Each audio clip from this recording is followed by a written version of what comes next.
Seniors, are you taking your blood pressure meds at the risky time? Most are, and they don't even know it. Let me ask you something. Every morning, millions of people over the age of 60 do the same thing. They wake up, maybe they make a cup of tea or coffee, they sit down for a moment, and then they reach for their pill bottles.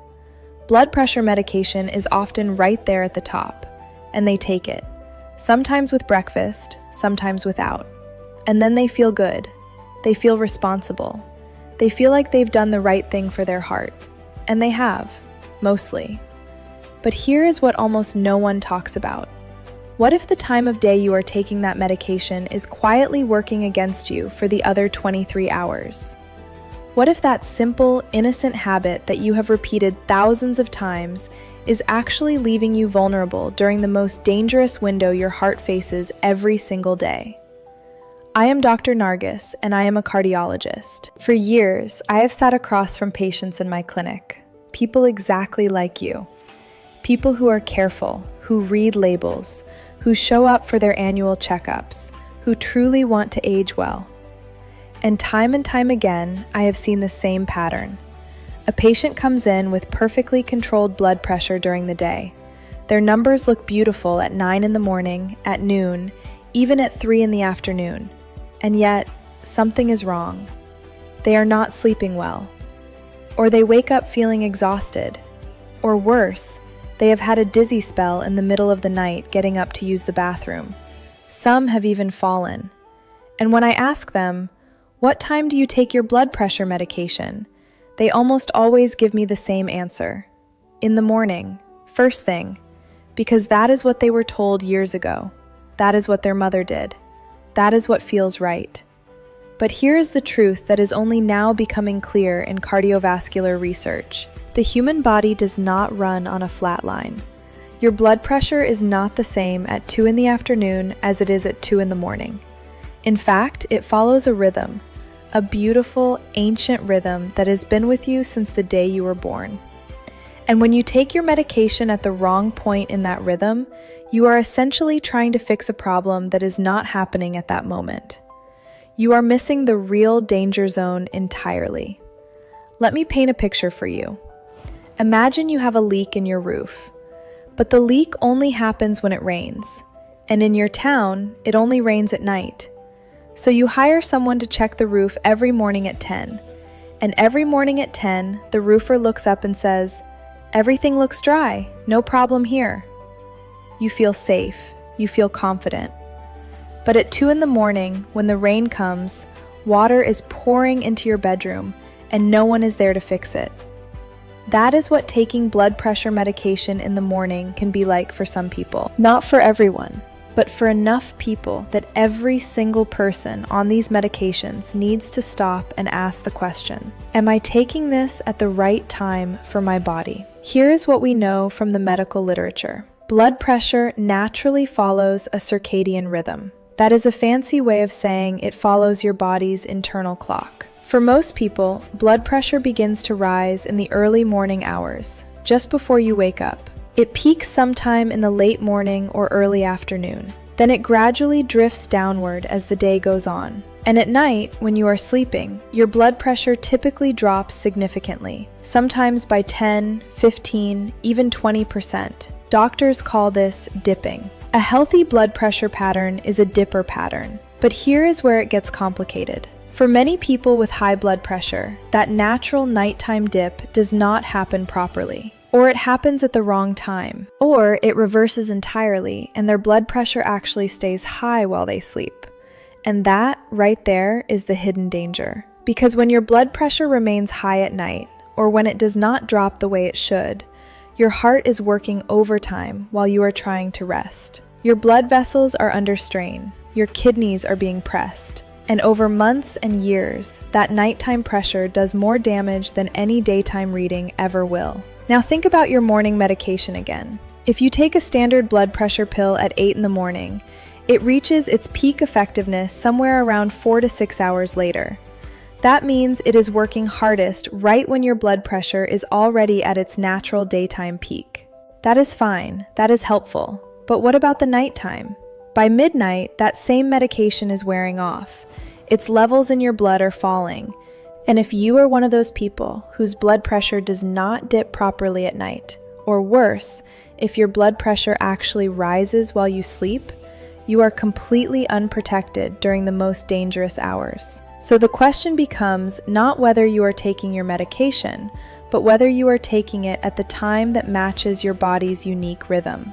And that is where most people never go. They assume that morning is correct because morning is habit. Morning is easy. Morning is what the bottle said 5 years ago. But bodies change, sleep changes, age changes. And what worked for you at 60 may not be ideal for you at 70. I remember a patient, let me tell you about her. She was 72 years old, retired teacher, very sharp, very diligent. She came to see me because she had started having episodes where she would wake up in the middle of the night with a pounding heart. She described it as feeling like her heart was trying to escape her chest. She had seen another doctor who ran some tests and said everything was fine, but she knew something was wrong. She told me, "Dr. Narges, I do everything right. I take my lisinopril every morning with my oatmeal. I walk 2 miles a day. I don't eat salt. Why is this happening?" So I asked her one question that no one had asked before. "What does your blood pressure do at night?" She had no idea. No one had ever checked. So I sent her home with a 24-hour monitor, a small device that takes blood pressure readings automatically every half hour, day and night. When she came back a week later, the data was striking. Her daytime blood pressure was beautifully controlled, 120/75. Perfect. But her nighttime blood pressure never dropped. In fact, between 1 and 4 in the morning, her systolic number was climbing to 145, 150, while she was sleeping. Her morning medication was controlling her daytime numbers beautifully. But by the time the dangerous nighttime window arrived, that medication had already left her system. She was not being protected when she needed it most. And her heart was letting her know every single night. She just did not understand the language it was speaking. Now here is what I want you to understand. This is not about fear. This is not about rushing to change your medications tonight. This is about awareness. Because the first step to solving a problem is realizing that the problem might exist at all. And for most people watching this, no one has ever asked you what your blood pressure does while you sleep. No one has ever explained that the time you choose for your pill might be just as important as the pill itself. So I want you to pause for a moment. I want you to think about your own routine. When do you take your blood pressure medication? Is it morning? Is it night? Is it the same time every day? Or does it float around depending on when you remember? And have you ever, even once, checked your blood pressure in the middle of the night to see what is actually happening inside your body while you are unaware? Most people have not, and that is not your fault. No one tells you these things. But that is exactly why we are having this conversation. Because hidden inside this simple question, this one small detail about timing, there is the potential to completely transform your cardiovascular protection. And I am going to show you exactly how. Before we go any further, I want to make you a promise. By the end of this video, you are going to understand something that most people will never know. You are going to learn the precise window that cardiologists look for when timing blood pressure medication. You are going to understand how to talk to your own doctor about this. And you are going to see why the simple act of shifting your pill by a few hours might be one of the most powerful things you can do for your long-term heart health. But first, we need to understand something even more fundamental. We need to understand what actually happens inside your arteries when you fall asleep. Because that is where the real story lives. And that is exactly what I am going to show you in just a moment. Let me take you somewhere you have never been before. Inside your own arteries while you are fast asleep. Close your eyes for just a moment and imagine this. It is 11 o'clock at night. You have brushed your teeth, you have turned off the lights, you are lying in bed and your body is beginning that beautiful, slow descent into sleep. Your breathing deepens, your muscles relax, your mind drifts, and deep inside your chest, your heart is still beating. But something has changed. It is beating more slowly, more gently, with less force. Because your body understands something that most of us forget during the day. Sleep is not just rest. Sleep is repair. And nowhere is that repair more important than in your blood vessels. During the day, your arteries are under constant assault. Not from anything you are doing wrong, but simply from being alive. Every time you stand up, your blood pressure adjusts. Every time you feel stressed, your vessels constrict. Every time you eat a meal, your heart works a little harder to send blood to your digestive system. This is normal. This is healthy. But it is also work. And like any system that works hard all day, your cardiovascular system needs a break. That break happens at night. When you sleep, your nervous system shifts from what doctors call sympathetic mode, which is fight or flight, to parasympathetic mode, which is rest and digest. Your blood vessels relax and widen. Your heart rate drops. Your blood pressure falls. And for the next 6 to 8 hours, your arteries get something they rarely get during the day, a moment of true rest. This is the dipping phenomenon I mentioned earlier. A healthy blood pressure at night should be at least 10% lower than your daytime average. For some people, it drops even more, 15%, 20%. And during that time, while your blood pressure is lower, your blood vessels are repairing microscopic damage that accumulated during the day. They are replenishing nitric oxide, which is the molecule that keeps your arteries flexible. They are reducing inflammation at the cellular level. Your kidneys are filtering waste more efficiently because they are not fighting against high pressure. Your brain is clearing out metabolic debris through something called the glymphatic system, which only works when you are asleep. Nighttime is when your entire body performs its maintenance work, and low blood pressure is the condition that allows that maintenance to happen. But here is the problem. For millions of people, that nighttime dip never comes. Or it comes incompletely, or it reverses entirely. And when that happens, your body is trying to perform its most important repair work while your arteries are still under pressure. It is like trying to fix an engine while the car is still speeding down the highway. You cannot do it. The damage continues. The repair never finishes. And over months and years, that missing nighttime dip becomes a slow, silent driver of cardiovascular disease. Let me give you the numbers because numbers matter here. Research has shown that people whose blood pressure does not dip at night have a significantly higher risk of heart attack, stroke, and heart failure compared to people whose blood pressure drops normally. And here is what is striking. This increased risk exists even when daytime blood pressure is perfectly controlled. You can have beautiful numbers at your doctor's office. You can take your morning pill faithfully every single day. But if your blood pressure stays high while you sleep, your heart is still in danger. I want you to really sit with that for a moment, because this is the hidden truth that almost no one tells you. Daytime blood pressure is important. Of course it is. But nighttime blood pressure is often more important. It is the stronger predictor of cardiovascular events. It is the better marker of your true risk. And it is the thing that most standard medical care completely ignores. Why does this happen? Why do so many people lose their nighttime dip? There are many reasons. Age is one. As we get older, the natural circadian rhythms that control blood pressure tend to flatten out. The body's internal clock becomes less precise. Sleep itself becomes lighter and more fragmented. And that loss of deep, restorative sleep directly affects how much your blood pressure drops at night. Obesity plays a role. So does salt sensitivity. So does sleep apnea, which is far more common than most people realize, especially in people over 60. In fact, sleep apnea is one of the most common causes of non-dipping blood pressure. Every time you stop breathing at night, your body panics. It releases stress hormones. Your blood vessels clamp down. Your blood pressure surges.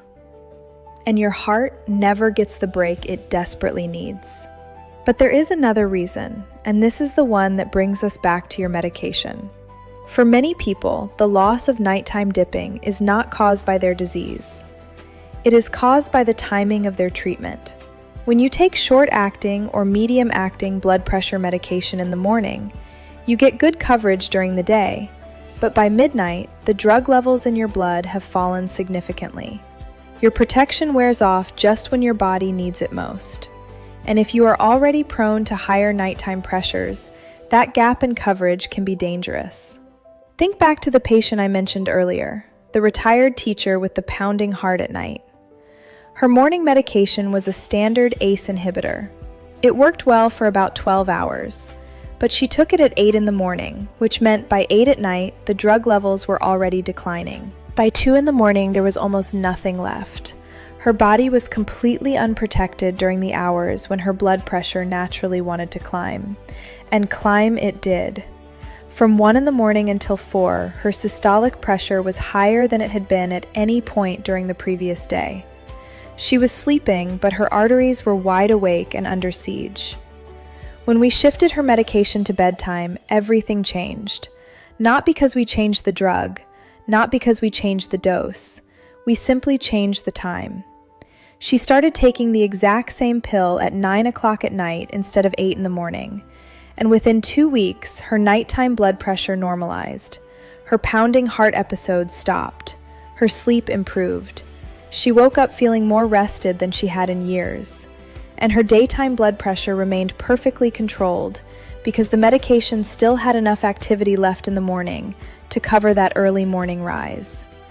One change, one simple shift in timing, and her entire cardiovascular risk profile transformed. Now, I need to be very careful here because I do not want anyone watching this to simply change their medication time without speaking to their doctor. That is not what I am saying. Some blood pressure medications should not be taken at night. Diuretics, for example, which make you urinate more frequently, are usually better in the morning, so you are not waking up 3 times to use the bathroom. Some beta blockers can cause vivid dreams or insomnia when taken at night. And for some people, taking blood pressure medication at night can cause their pressure to drop too low while they sleep, which can lead to dizziness or falls if they get up during the night. This is not a one-size-fits-all solution.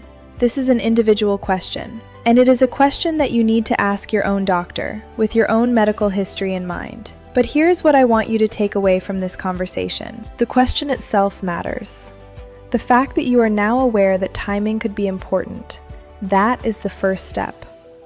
Most people never even think to ask. They assume that morning is morning, and that is the end of it. But you are different now. You know that your body follows a rhythm. You know that nighttime is when your heart needs protection most. And you know that the simple act of matching your medication to your body's natural cycle could be one of the most powerful things you do for your long-term health. So here is where we go next. We have talked about the problem. We have talked about the hidden danger of uncontrolled nighttime blood pressure. But now we need to talk about the solution. And not just the general idea of taking medication at night. We need to talk about the exact window, the precise timing that cardiologists look for, the specific conversation you need to have with your doctor, and the questions you should ask to find out whether your own blood pressure is dipping the way it should, or whether you are one of the millions of people walking around with a dangerous nighttime pattern that no one has ever measured. Because knowledge without action is just interesting information. And I do not want you to walk away informed. I want you to walk away equipped.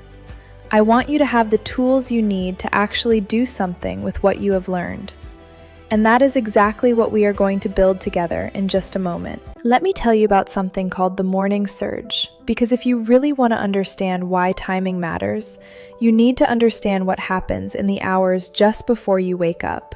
Imagine it is 4:30 in the morning. You are still asleep. Your bedroom is dark. The house is quiet. But inside your body, something extraordinary is beginning to happen. Your brain, without any conscious signal from you, is starting to prepare for the day ahead.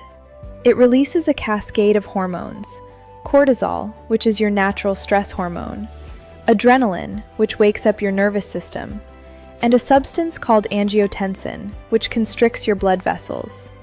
All of this happens before your eyes open, before your feet touch the floor, before you have even thought about getting out of bed. And what is the result of this hormonal cascade? Your blood pressure begins to rise, rapidly, steeply. In many people, blood pressure can surge by 20, 30, even 40 millimeters of mercury in the 2 hours between 4 and 6 in the morning.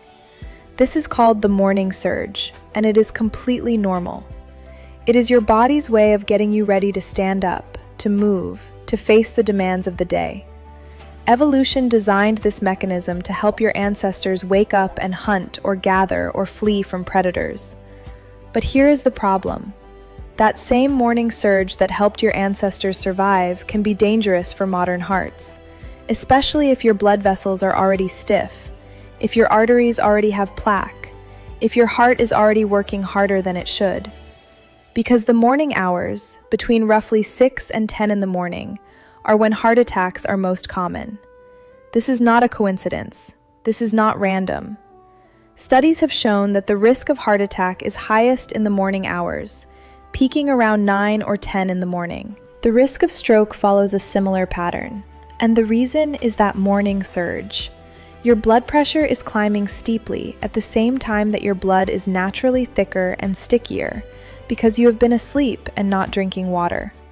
Your platelets, which are the cells that form clots, are more active in the morning, and your blood vessels are less flexible because the nitric oxide that keeps them relaxed has been depleted overnight.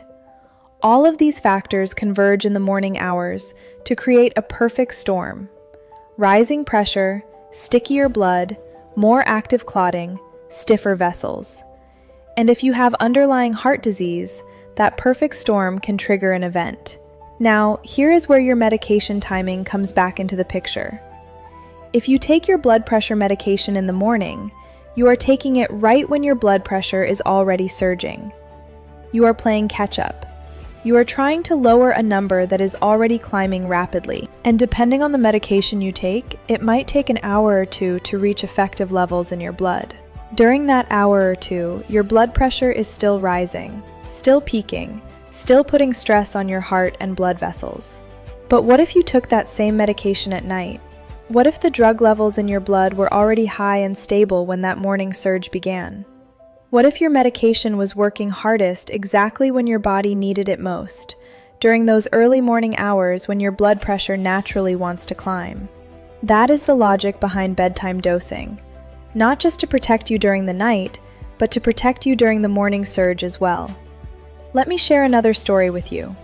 A man, 68 years old, retired construction worker. He had high blood pressure for years. He took his medication every morning without fail. His numbers at the doctor's office were always good, usually around 130 over 80. His doctor told him he was doing great, but he had this nagging feeling that something was off. He noticed that he often felt dizzy when he stood up too quickly in the morning. He noticed that his heart sometimes pounded during his morning walk. And he noticed that by late afternoon, he felt completely fine. His energy returned. His heart felt steady. It was only the mornings that bothered him. He came to see me because his brother had a heart attack at 65, and he was worried. I asked him the same question I ask everyone. What does your blood pressure do at night? He had no idea. So we did a 24-hour monitor, and what we found was striking. His nighttime blood pressure was actually quite good. It dipped normally, about 12%, but his morning surge was enormous. Between 4 and 7 in the morning, his systolic pressure climbed from 115 to 160. That is a 45-point jump in 3 hours. His morning medication, which he took at 7:30, was not reaching effective levels until 9 or 10 in the morning, long after that dangerous surge had already peaked. We made a small change. We shifted his medication to 9 o'clock at night instead of 7:30 in the morning. Same drug, same dose, different time. When we repeated the 24-hour monitor 2 months later, the difference was dramatic. His morning surge was blunted significantly. Instead of climbing to 160, his blood pressure peaked at 135. His morning dizziness disappeared. His heart stopped pounding during his walk. And he told me something I will never forget. He said, "Dr. Narges, I have been taking this pill for 8 years, and for the first time, I feel like it is actually working for me. That is the power of chronotherapy. That is the word doctors use for timing medication to match your body's natural rhythms. Chronotherapy is not new. We have been using it for decades with other conditions. Cancer chemotherapy is often timed to specific points in the cell cycle. Asthma medications are sometimes adjusted to match the fact that breathing problems are worse at night. Even arthritis medications can be timed to match when inflammation peaks in the body. But for blood pressure, chronotherapy has been slow to catch on. Not because the science is weak. The science is actually quite strong, but because it is easier to tell every patient to take their pill in the morning. It is simpler. It is what doctors have always done. And changing habits, even medical habits, takes time. But the evidence is compelling. There was a large study called the Hygeia chronotherapy trial. It followed more than 19,000 patients with high blood pressure for over 6 years. Half of the patients took their medication in the morning. Half took their medication at night. The results were striking. The group that took their medication at night had significantly lower risk of cardiovascular death, heart attack, stroke, and heart failure compared to the morning group. The reduction in risk was substantial. And here is what is even more interesting. The nighttime group also had better blood pressure control during the day. Their numbers were not just better at night, they were better around the clock. Why would that be? Because when you take medication at night, you are not just covering the nighttime hours. You are covering the morning surge more effectively, and you are allowing the drug levels to remain stable throughout the 24-hour cycle, rather than peaking during the day and fading at night. For many medications, bedtime dosing simply provides better, more consistent coverage. Now, I need to pause here and say something important. Not every blood pressure medication works the same way. Some drugs are long-acting. They are designed to be taken once a day and provide steady levels for a full 24 hours. For those medications, the timing might matter less, although the morning surge protection might still favor bedtime dosing. Other drugs are shorter acting. They might only provide 12 to 16 hours of meaningful coverage. For those medications, timing is critical. Taking them in the morning leaves you unprotected at night and during the early morning surge. Taking them at night provides coverage exactly when you need it most. There are also different classes of blood pressure medications. ACE inhibitors like lisinopril, ARBs like losartan, calcium channel blockers like amlodipine, beta blockers like metoprolol, diuretics like hydrochlorothiazide. Each class has different properties. Some are affected by food. Some are affected by sleep position. Some have side effects that are worse at certain times of day. And this is why I cannot tell you, without knowing your specific medication and your specific medical history, whether bedtime dosing is right for you. That is a conversation you need to have with your own doctor. But here is what I can tell you. That conversation is worth having. Most doctors will not bring it up on their own. They are busy. They are managing dozens of patients. They are focused on getting your blood pressure numbers into a normal range, and if they succeed, they move on. The question of timing, of chronotherapy, of matching your medication to your body's natural rhythm, that is often overlooked. Not because your doctor does not care, but because no one has ever put it on their radar. You can change that. You can be the one who asks the question. You can say to your doctor, I have been reading about the importance of nighttime blood pressure and the morning surge. Is bedtime dosing something we should consider for my specific medication? A good doctor will appreciate that question. It shows that you are engaged. It shows that you are thinking about your health beyond just showing up and getting a prescription refilled. And if your doctor says yes, if they agree that bedtime dosing is worth trying, there is one more step. You need to know what your blood pressure is actually doing at night, because without that information, you are guessing. You are assuming that bedtime dosing will help you, and for most people, it will. But for some people, bedtime dosing can cause blood pressure to drop too low during sleep, leading to dizziness, falls, or even fainting if they get up to use the bathroom. You do not want to solve one problem by creating another. So how do you know? How do you find out whether your blood pressure dips normally at night, or whether you are one of the people who would benefit from a timing change? That is exactly what we are going to talk about next. The practical steps, the specific questions, and the single most important piece of information you need before you change anything about your medication routine. So how do you actually figure out what your blood pressure is doing while you sleep? You cannot exactly set an alarm for 2 in the morning, sit up in bed, wrap a cuff around your arm, and take a reading. Well, technically you could, but that would defeat the purpose because waking up changes everything. The moment you wake up, your nervous system activates, your heart rate increases, your blood pressure rises.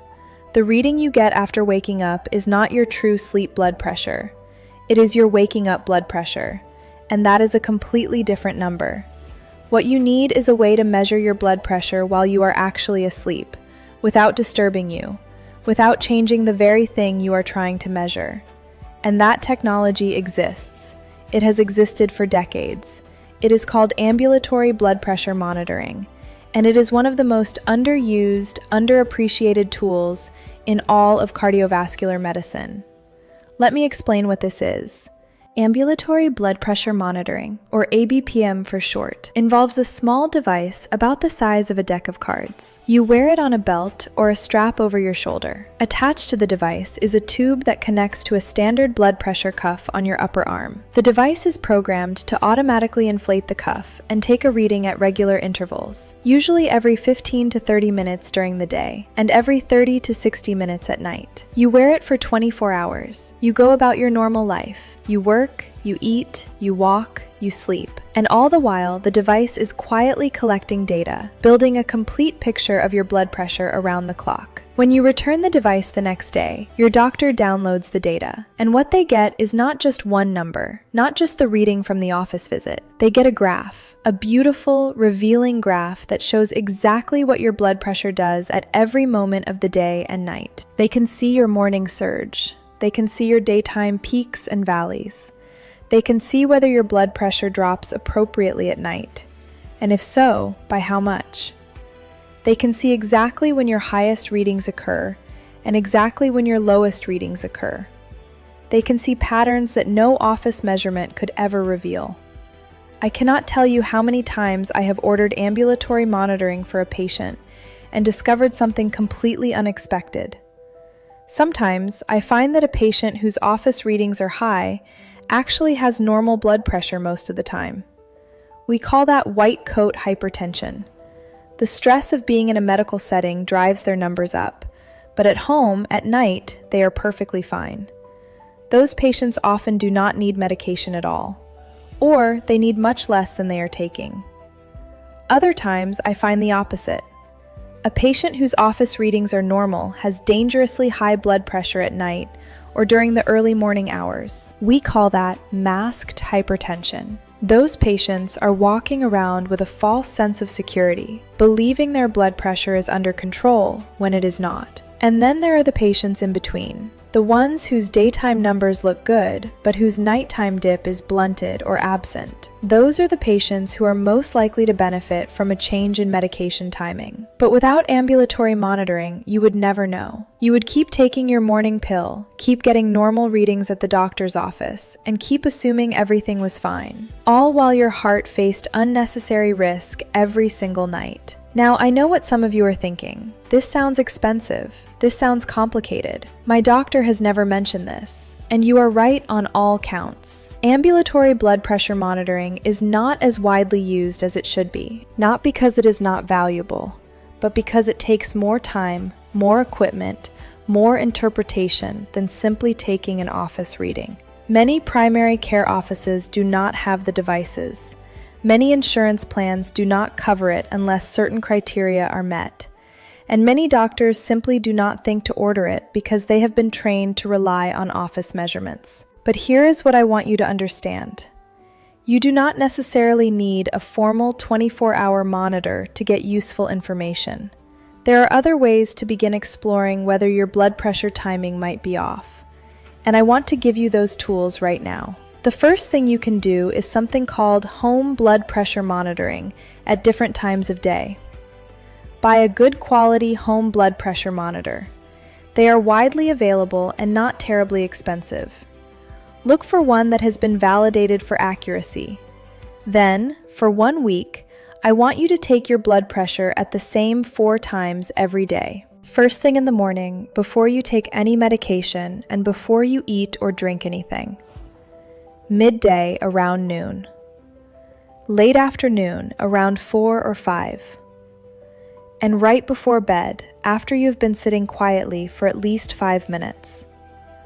Write down every reading, keep a log, and after 1 week, look for patterns. Is your morning reading significantly higher than your bedtime reading?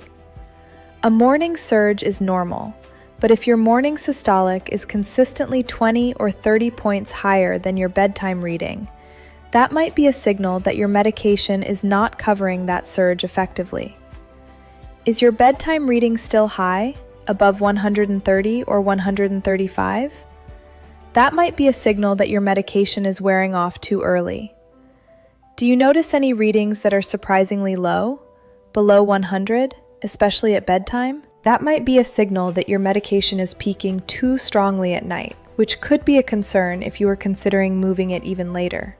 This home log is not a substitute for ambulatory monitoring. It cannot tell you what your blood pressure is doing while you are actually asleep, but it can give you clues. It can give you a reason to have a conversation with your doctor, and it can help you and your doctor decide whether formal 24-hour monitoring is worth pursuing.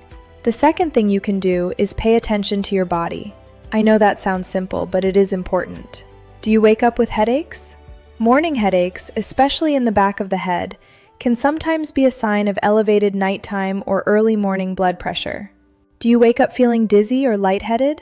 That could be a sign that your blood pressure is dropping too low at night, or that it is surging too rapidly when you stand up. Do you wake up multiple times to use the bathroom? Frequent nighttime urination, called nocturia, can sometimes be related to blood pressure patterns, especially if you are taking diuretics. Do you snore loudly or wake up gasping for air? That could be sleep apnea, which, as I mentioned earlier, is one of the most common causes of non-dipping blood pressure. Your body is always talking to you. The question is whether you are listening, and whether you know how to translate what it is saying. Now, let me give you the specific conversation you need to have with your doctor. Because knowing the information is one thing, using it to change your care is another. And many people freeze up in the doctor's office. They forget what they wanted to ask. They get nervous. They accept whatever they are told without pushing for more. I do not want that to happen to you, so I am going to give you the exact words. Say this: Doctor, I have been learning about how blood pressure follows a daily rhythm. I am concerned about my nighttime blood pressure and my morning surge. Is my current medication timing the best choice for me, or would taking it at bedtime give me better protection? Could we do ambulatory blood pressure monitoring to see what my numbers are actually doing while I sleep? That is it. That is the question. It is respectful. It is informed. It is not demanding or confrontational. It is simply asking for a more personalized approach to your care. And any good doctor will take that question seriously. If your doctor agrees that a timing change is worth trying, there are a few things you need to know. First, do not change anything on your own. Wait for your doctor to give you specific instructions. Second, when you do make the change, expect an adjustment period. Your body may take a few days or even a few weeks to adapt to the new timing. You might feel different during the day. Your blood pressure readings might be different. That is normal. Keep logging your numbers and report back to your doctor. Third, be aware of potential side effects. If you feel dizzy or lightheaded, especially when standing up in the morning, that could mean your blood pressure is dropping too low. If that happens, contact your doctor right away. And finally, understand that the right timing for you today might not be the right timing for you forever. Bodies change. sleep patterns change. Other medications get added or removed. Your blood pressure itself changes over time. The question of timing is not one you ask once and then forget. It is something you revisit periodically, especially if your health status changes or if you start having new symptoms. Now, I want to be honest with you about something. Even with all of this information, even with the perfect timing, even with the perfect medication, some people will still have uncontrolled nighttime blood pressure.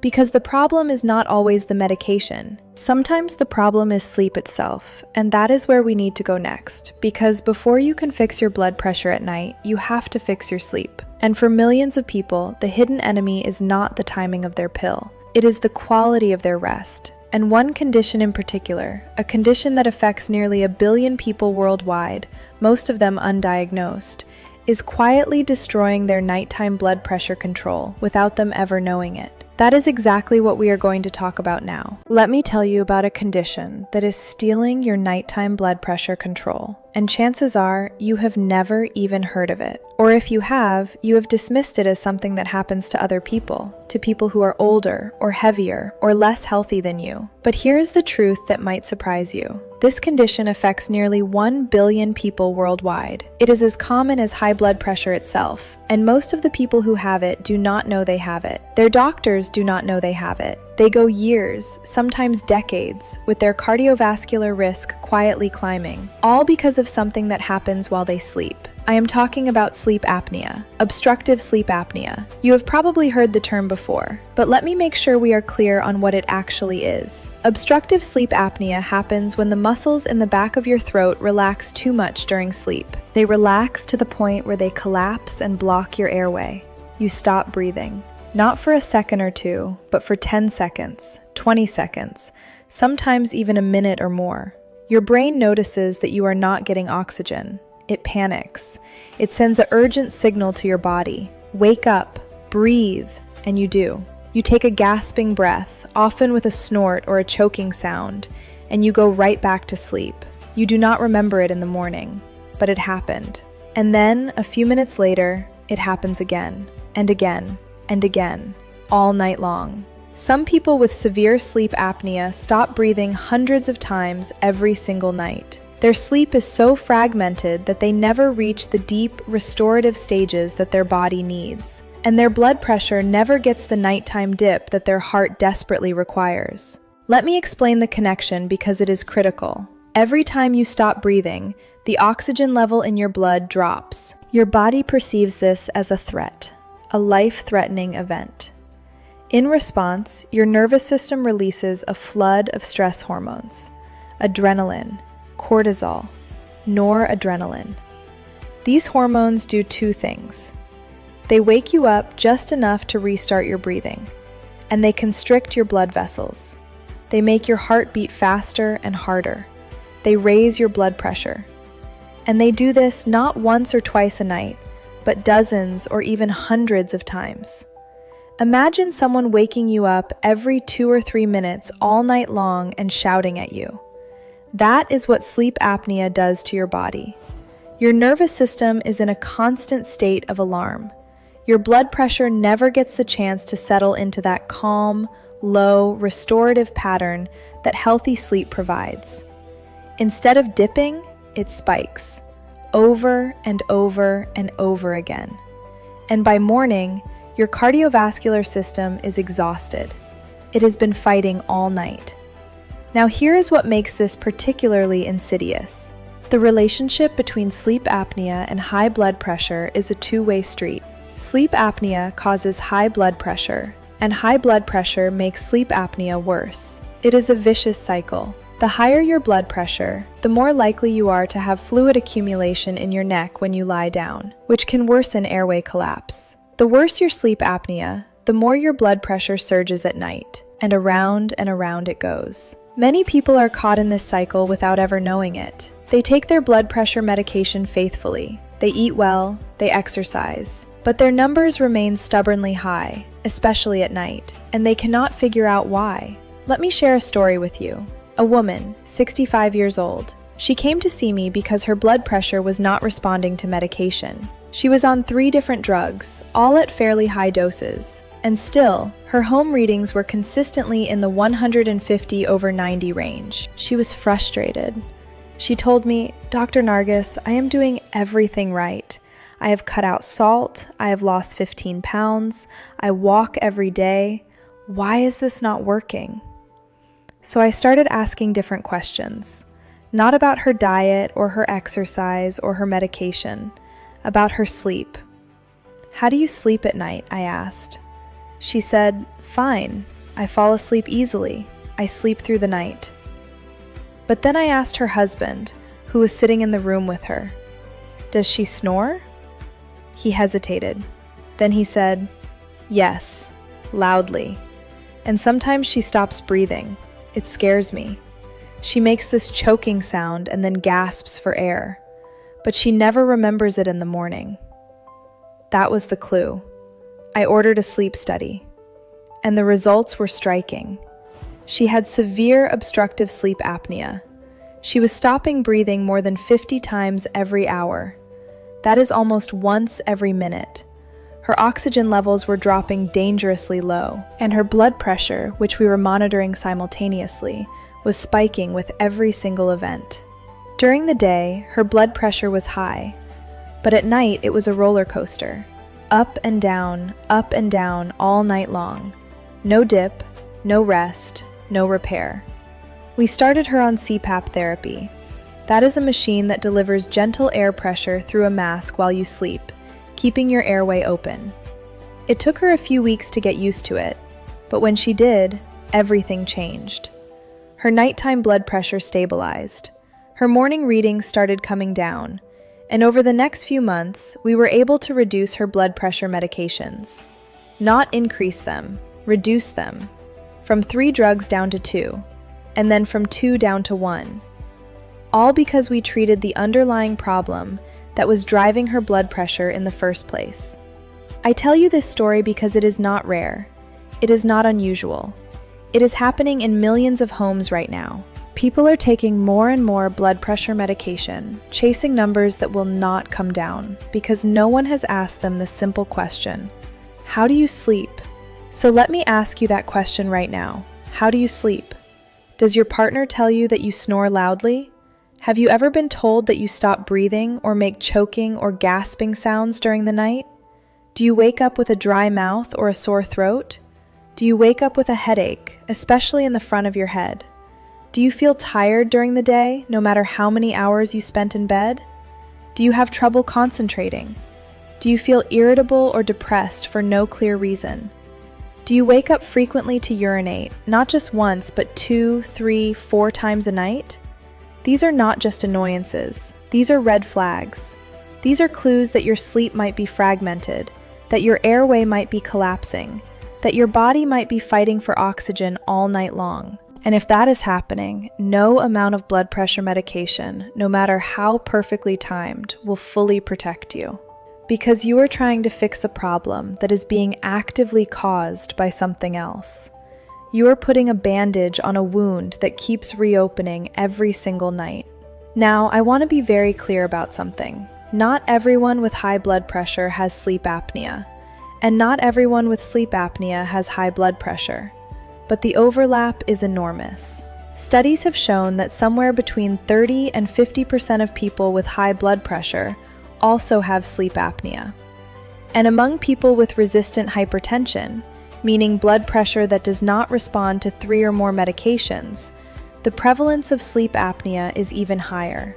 Some studies suggest it is as high as 70 or 80%. If you are watching this and you have struggled to get your blood pressure under control despite taking multiple medications, despite eating well, despite exercising, despite doing everything your doctor has asked, you owe it to yourself to be evaluated for sleep apnea. It might be the missing piece. It might be the reason your numbers will not budge. The good news is that sleep apnea is highly treatable. CPAP therapy is the gold standard, and when it works beautifully. Patients often tell me that after starting CPAP, they feel like a different person. They wake up rested for the first time in years. Their brain fog clears. Their energy returns. Their mood improves. and their blood pressure, sometimes for the first time in decades, comes into a healthy range. But CPAP is not the only option.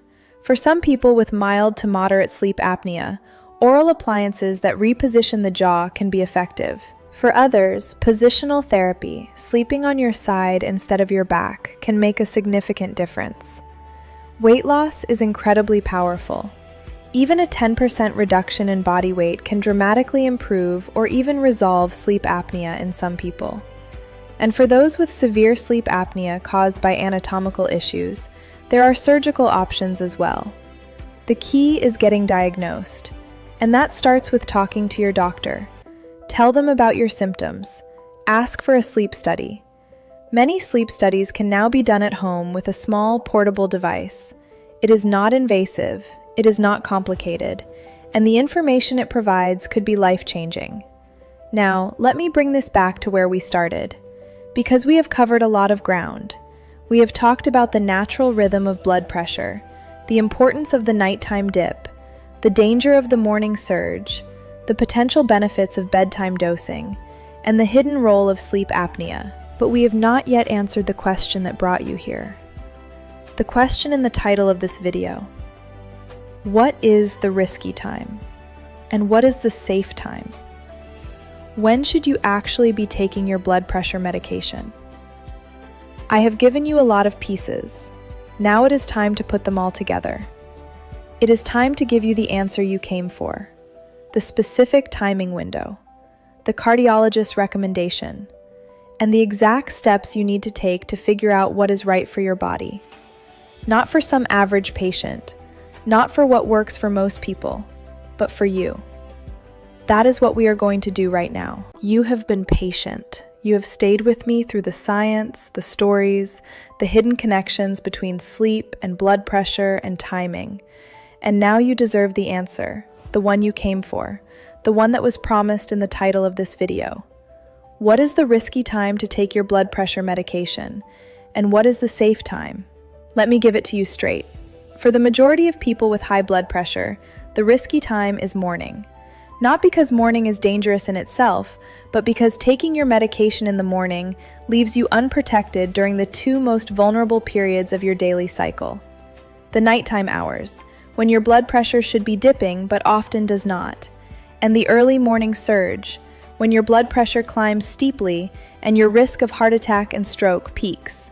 The safer time, for many people, is bedtime. Taking your blood pressure medication at night, typically between 9 and 11 o'clock, just before you go to sleep, provides coverage exactly when your body needs it most. During the night, when you want your blood pressure to be low and stable. During the early morning hours, when the surge begins. And into the morning, when you are waking up and starting your day. But I need to be much more precise than that, because bedtime is not a single moment, and the ideal timing can vary depending on the specific medication you take, your unique blood pressure pattern, and your other health conditions. So let me break this down into the specific guidance you can actually use. First, if you are taking a diuretic, a water pill like hydrochlorothiazide, chlorthalidone, or furosemide, bedtime is generally not recommended. Diuretics make you urinate more frequently. Taking them at night means you will likely be up 2, 3, 4 times to use the bathroom. That fragments your sleep, and fragmented sleep raises your blood pressure. You are trying to solve one problem and creating another. For diuretics, morning is usually the better choice. Second, if you are taking a beta blocker, medications like metoprolol, atenolol, or carvedilol, the picture is more complicated. Some beta blockers can cause vivid dreams, nightmares, or insomnia when taken at night. Others do not cross into the brain as easily and have fewer sleep-related side effects. If you are on a beta blocker and you are sleeping well, bedtime dosing might be fine. But if you are struggling with sleep, or if you have a history of insomnia, morning dosing might be better for you. This is a conversation to have with your doctor. Third, if you are taking an ACE inhibitor like lisinopril or enalapril, or an ARB like losartan or valsartan, these medications are generally well suited for bedtime dosing. They do not typically cause nighttime urination. They do not usually disrupt sleep.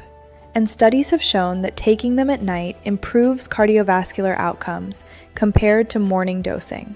For many patients on these medications, bedtime is the preferred time. Fourth, if you are taking a calcium channel blocker like amlodipine or nifedipine, these medications are also good candidates for bedtime dosing. They are long-acting, they provide steady coverage, and they have been shown in studies to improve nighttime blood pressure control when taken in the evening. Now here's the most important thing I can tell you. The ideal timing is not the same for everyone, and the only way to know what is right for you is to know what your blood pressure is actually doing while you sleep. That means ambulatory blood pressure monitoring, or at a minimum, a careful home log that includes bedtime and morning readings. Let me give you a specific protocol. If you want to explore whether a timing change might help you, here is what I recommend. First, for 2 weeks, keep a log of your blood pressure at the times I described earlier. Morning before medication, midday, late afternoon, bedtime. Write everything down. Second, take that log to your doctor and ask the question I gave you earlier. Ask about ambulatory monitoring. Ask about whether bedtime dosing is appropriate for your specific medication. Third, if your doctor agrees to try a timing change, make the shift gradually. Do not just flip from morning to night overnight. Instead, move your medication by 2 hours every few days, from morning to mid-morning, then to lunchtime, then to late afternoon, then to evening, then to bedtime. This gradual shift gives your body time to adjust and reduces the risk of side effects. Fourth, after you have made the full shift to bedtime, continue logging your blood pressure for another 2 weeks. Compare your numbers. Is your morning blood pressure lower? Is your bedtime blood pressure in a healthy range? Do you feel any different? Are you sleeping well? Are you experiencing any dizziness or lightheadedness? Share all of this information with your doctor. And fifth, if at any point you feel unwell, if you feel dizzy when standing up, if you feel like you might faint, if your blood pressure drops below 100 systolic, stop the new timing and go back to your old routine.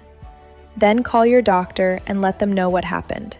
Safety always comes first. Now, let me address something that may be on your mind. What if you have already tried bedtime dosing and it did not work for you? What if you are on a medication that cannot be taken at night? What if you have sleep apnea that is driving your blood pressure and no amount of timing change will fix it? Does that mean you are out of options? Absolutely not. Timing is one tool. It is a powerful tool, but it is not the only tool. If bedtime dosing is not right for you, or if it does not give you the results you were hoping for, there are other strategies. Let me give you 3 of them. The first strategy is split dosing. Some medications can be taken twice a day instead of once. Half the dose in the morning, half at night. This provides more consistent 24-hour coverage than a single morning dose, and it avoids the potential side effects of a full bedtime dose. Not all medications are suitable for split dosing, but many are. Ask your doctor if this is an option for you. The second strategy is choosing a different medication. Not all blood pressure drugs are created equal when it comes to duration of action. Some are truly 24-hour medications. Others are shorter. If you are on a shorter-acting medication and you cannot take it at night, switching to a longer-acting alternative might give you better nighttime coverage without changing your timing. Again, this is a conversation for your doctor. The third strategy is treating underlying conditions, and this is the one I want to emphasize most strongly. If you have sleep apnea, treating it may reduce or even eliminate your need for blood pressure medication. If you are overweight, losing weight can dramatically improve both your sleep and your blood pressure. If you have high salt intake, reducing salt can make your medication work more effectively. If you are drinking alcohol close to bedtime, stopping that habit can improve your nighttime blood pressure dip. These are not small changes. These are foundational changes, and they work. Let me also give you a few practical tips that you can implement tonight, regardless of what your doctor says, regardless of what medication you take, regardless of your timing. These are things that support healthy nighttime blood pressure for everyone. First, keep a consistent sleep schedule. Go to bed at the same time every night. Wake up at the same time every morning. Your body's internal clock thrives on routine. When you disrupt that routine, you disrupt your blood pressure rhythm. Second, make your bedroom dark and cool. Light exposure at night suppresses melatonin, which is the hormone that helps regulate your blood pressure. Temperature matters too.